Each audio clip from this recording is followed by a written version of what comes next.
தர்மபுரம் ஆதீனத்திற்கு மிரட்டல் விடுத்த விவகாரத்தில் திமுக பிரமுகர் மீது புகார் எழுந்த நிலையில் அதனை ஆதீனத்தின் சகோதரர் விருத்தகிரி மறுத்துள்ளார்.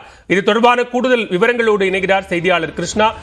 விவரங்களை பதிவு செய்யலாம். திமுக பிரமுகர் மீதான குற்றச்சாட்டுக்கு ஆதீனத்தினுடைய சகோதரர் மறுப்பு தெரிவித்திருக்கிறார். என்ன காரணம்? பலா, மயிலாடுதுறை மாவட்டத்தில் பழமை வாய்ந்த தருமபுரம் ஆதீனம் மடம் உள்ளது.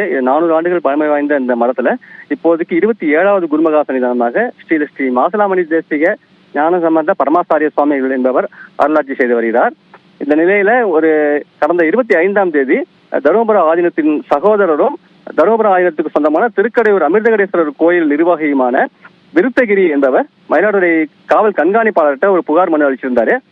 அந்த மனுல தருமபுரம் ஆதீனம் சம்பந்தமா தங்கள்கிட்ட சில ஆபாசமான வீடியோக்கள் மற்றும் ஆடியோக்கள் இருக்கிறதாவும், இந்த ஆடியோ மற்றும் வீடியோவை சமூக வலைதளங்களில் வெளியிடாமல் இருக்கிறதுக்காக பல லட்சம் ரூபாய் பல கோடி ரூபாய் பணம் கேட்டு மிரட்டியதாகவும் அந்த குறிப்பிட்டிருந்தாரு.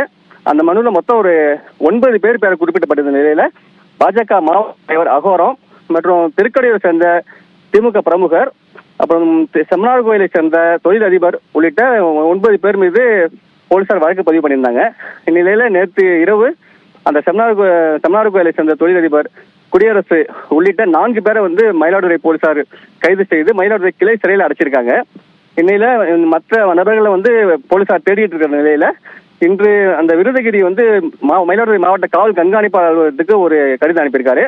அந்த கடிதத்துல திருக்கடையூரை சேர்ந்த திமுக பிரமுகரான விஜயகுமார் என்பவர் இந்த விவகாரத்துல நேரடியாக தொடர்பு இல்லாதவர். அவர் ஆதீனத்துக்கு சாதகமாக தான் செயல்பட்டு இருக்காரு. இதே மாதிரி மிரட்டல் விடுக்கும் நபர்கள்ட்ட இருந்து ஏதாவது சமரசமா பேசி ஒரு தீர்வு காண சொல்லி நபர் தான் அந்த விஜயகுமார் என்பவர். மற்றபடி அவர் ஆதீனத்துக்கு எதிராக எதுவும் செயல்படவில்லை. அவர் ஆதீனத்துக்கு நன்மை தான் செஞ்சிருக்காரு அப்படிங்கிற வகையில இன்று மயிலாடுதுறை மாவட்ட காவல் கண்காணிப்பாளர் அலுவலகத்துக்கு அவர் ஒரு கடிதம் அனுப்பியிருக்காரு. இப்ப இந்த விவகாரம் தமிழ்நாடு லெவல்ல ஒரு பெரிய பேசு பொருளாக மாறி உள்ளது. பாலா, நன்றி கிருஷ்ணா, விரிவான விவரங்களை பதிவு செய்தமைக்கு.